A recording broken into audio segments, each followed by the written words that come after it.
সূরা মুহাম্মদ। বিসমিল্লাহির রহমানির রহিম। রহমান রহিম আল্লাহ তাআলার নামে। আল্লাযীনা কাফারু ওয়া সাদ্দু আন সাবিলিল্লাহি আযাল্লা আ'মালাহুম। যারা আল্লাহ তাআলাকে অস্বীকার করেছে এবং অন্য মানুষদের আল্লাহর পথ থেকে দূরে সরিয়ে রেখেছে, আল্লাহ তাআলা তাদের সমগ্র কর্মই বিনষ্ট করে দিয়েছেন। والذين آمنوا وعملوا الصالحات وآمنوا بما نزل على محمد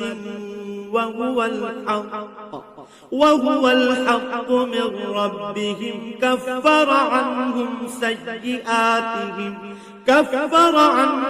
سيئاتهم وأصلح بالهم।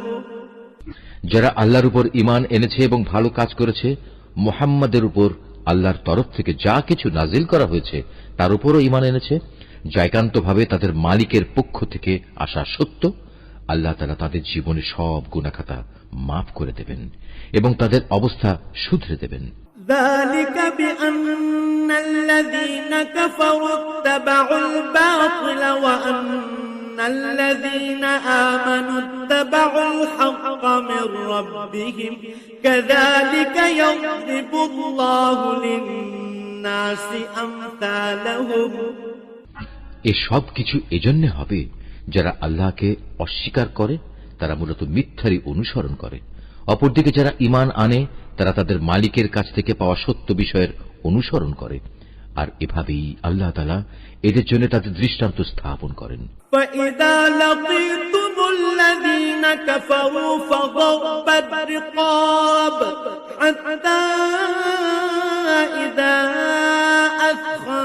أثخنتموهم فشدوا الوثاق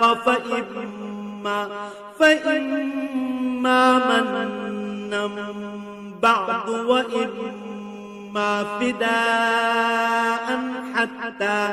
وإما فداء حتى تضع الحرب أوزارها ذلك ولو يشاء الله لانتصر منهم ولكن ليبلو بعضكم ببعض والذين قتلوا في سبيل الله فلن يضل أعمالهم।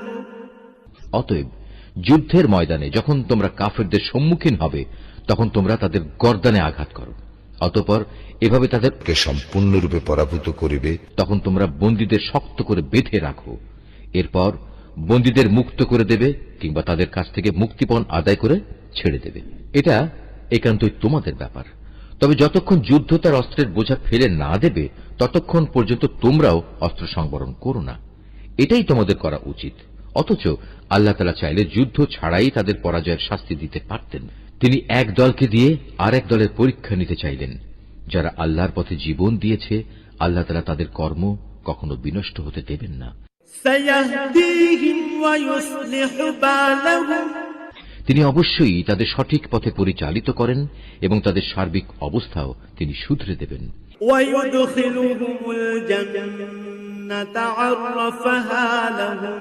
এর বিনিময়ে তিনি তাদের জান্নাতে প্রবেশ করিয়ে দেবেন, যার পরিচয় তিনি তাদের কাছে আগেই করে রেখেছেন।